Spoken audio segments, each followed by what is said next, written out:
Bonjour, je suis Jérôme Djewinski, développeur chez Kearney Software. J'ai conçu le test développeur web pour vous aider à prouver vos compétences et vous faire remarquer par des employeurs.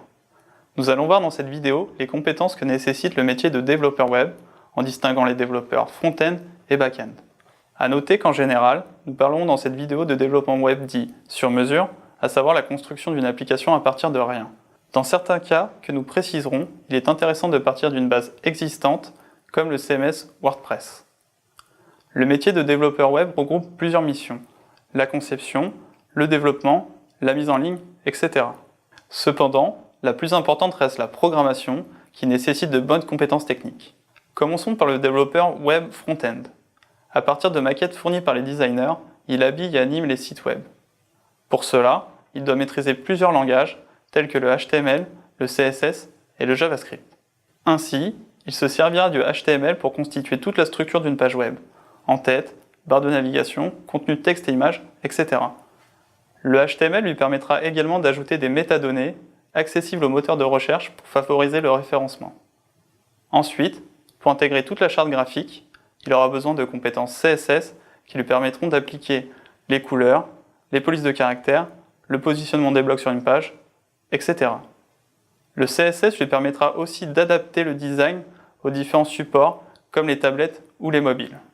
Enfin, pour faire défiler un carrousel ou animer d'autres éléments, il aura besoin de connaissances en JavaScript. Passons maintenant au développeur back-end. Pour réaliser un site web dit dynamique, il doit maîtriser au moins un langage serveur, comme le PHP par exemple. Il n'est pas obligé de connaître toutes les fonctions du langage sur le bout des doigts, mais il doit assimiler toutes les bases comme la syntaxe, les conditions, la connexion à une base de données de type MySQL, etc.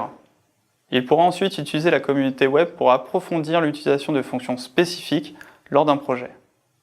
Dans le cas de récupération ou d'enregistrement d'informations dans une base de données de type MySQL par exemple, le développeur back-end a également besoin de connaissances supplémentaires dans un langage de requête structuré comme le SQL. Prenons comme exemple l'affichage d'une liste de produits suite à une recherche utilisateur. Le développeur back-end aura besoin de compétences PHP pour réceptionner la requête et afficher les résultats, ainsi que de compétences SQL pour interroger la base de données. Si, jusqu'à présent, nous avons évoqué le développement sur mesure, il est parfois plus judicieux de partir sur une solution clé en main et d'apporter les ajustements nécessaires. C'est notamment le cas pour les demandes clients peu spécifiques, comme des sites e-commerce de base ou des sites de contenu pur. Par exemple, si le besoin client est de développer un blog basique, l'utilisation d'un CMS de type WordPress répond parfaitement aux besoins et permet d'accélérer la réalisation de son projet tout en diminuant son coût. Le développeur doit alors se baser sur des modules existants mis à disposition par d'autres développeurs pour mettre en place un site qui rassemble les besoins du client. On parle alors souvent de paramétrage. Ces CMS, comme WordPress, ont des fonctions et des fonctionnements qui lui sont propres. Néanmoins, la maîtrise des compétences techniques citées auparavant en facilitera l'apprentissage. Outre une parfaite maîtrise des langages utilisés pour le développement web et des différents outils et logiciels nécessaires à la création de sites internet, le développeur web se doit être créatif.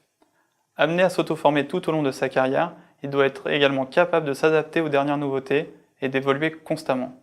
À vous de jouer!